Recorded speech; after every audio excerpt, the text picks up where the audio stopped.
Salut les étudiants, j'espère que vous allez bien. Alors aujourd'hui, on va voir une question que vous vous posez peut-être pour la rentrée, c'est fac ou BTS.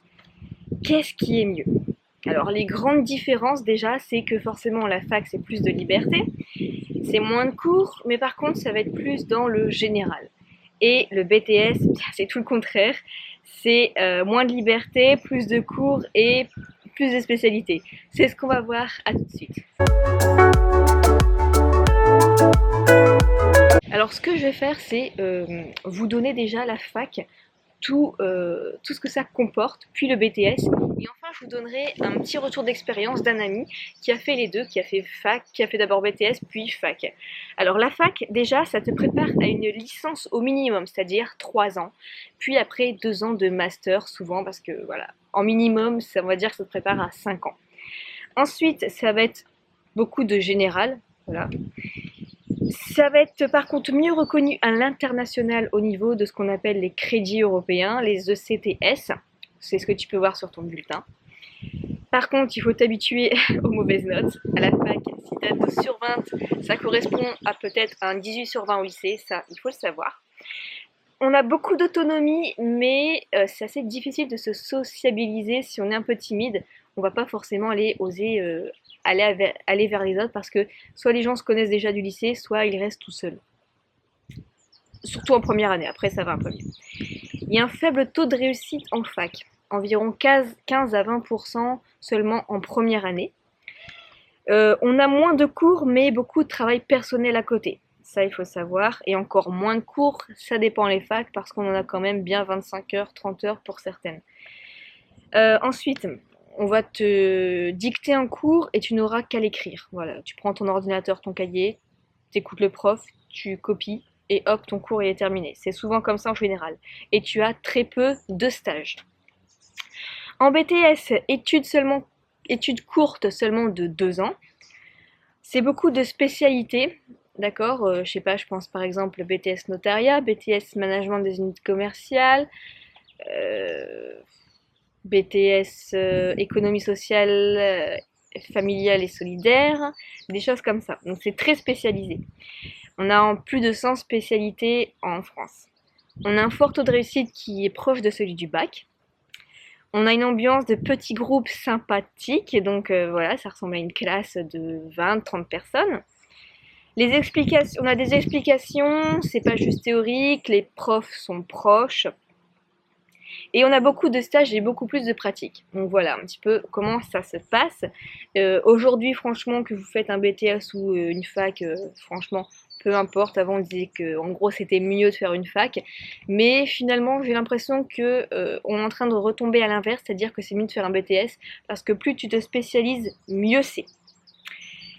Ensuite, donc, je peux vous proposer un petit test, à savoir si vous êtes fait pour étudier à la fac. Je mettrai le lien juste en dessous. Maintenant, je vais passer au retour d'expérience d'un ami qui a fait les deux. Alors, je vais vous lire un peu son témoignage. Alors, il m'a dit pas mal de choses, je vais reprendre seulement quelques morceaux. Alors, ce que j'ai aimé avec le BTS, ça m'a fait grandir, j'ai évolué, beaucoup avec les stages. Être dans un environnement connu, c'était rassurant.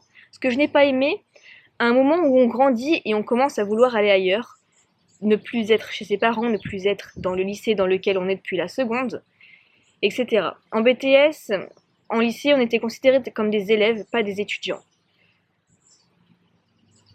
Voilà, mais c'est souvent comme ça. J'ai pas aimé le fait que le BTS MUC, donc management des unités commerciales, soit trop général. Ensuite, la fac, c'était différent. Là, je suis vraiment considérée comme un adulte. Même si, en étant en alternance, on devait émerger tous les matins. C'est-à-dire que oui, parfois, tu dois signer comme quoi ta présence est obligatoire pour être payé et donc contrôlé quand même. Même à la fac, si on n'est pas payé, on est parfois contrôlé. Surtout pour les TD. Niveau boulot, c'était variable, pas de devoirs. Ah bon, t'avais pas de devoirs en fac? Tu gères beaucoup plus ta masse de travail, même si les rendus de dossier sont balisés, tu es plus libre. Au final, si tu ne rends pas une partie, eh bien tant pis. C'est vrai que à la fac, souvent, ou en BTS, non, en BTS, t'es obligé, mais en fac, t'es pas forcément obligé si tu ne veux pas rendre tes devoirs.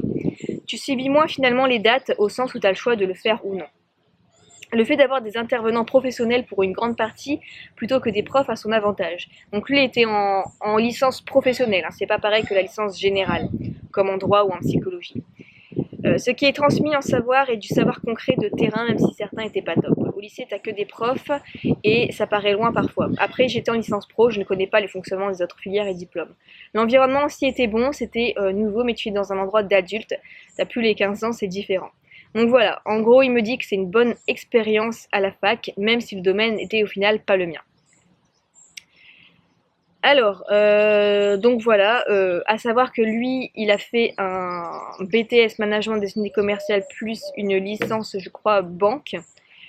Mais après, il a tout arrêté pour être éducateur spécialisé. Donc voilà, il a tout à fait raison. Moi aussi, j'ai fait jusqu'à master droit des affaires et après j'ai arrêté et finalement je suis partie dans le web marketing. Donc fac ou BTS, voilà, pour les avantages et les inconvénients. Après, ce que vous voulez faire vraiment, suivez votre cœur, écoutez-vous. Ne suivez pas forcément un chemin tracé qui dit que c'est mieux de faire du droit parce que ça touche à tout, parce que c'est mieux payé. Franchement, c'est pas vrai. C'est pas mieux payé, c'est pas forcément avec ça que vous allez avoir beaucoup plus de boulot. Même au contraire, vous êtes parfois surqualifié et ça ne fonctionne pas. Si vous connaissez un peu tout dans le domaine en général et puis rien vraiment en spécialité, c'est pas comme ça forcément qu'on va vous embaucher, donc faites très attention à ça. Voilà pour cette petite vidéo, j'espère qu'elle vous aura aidé. N'oubliez pas le petit pouce bleu juste en dessous et on se retrouve dans une prochaine. Salut!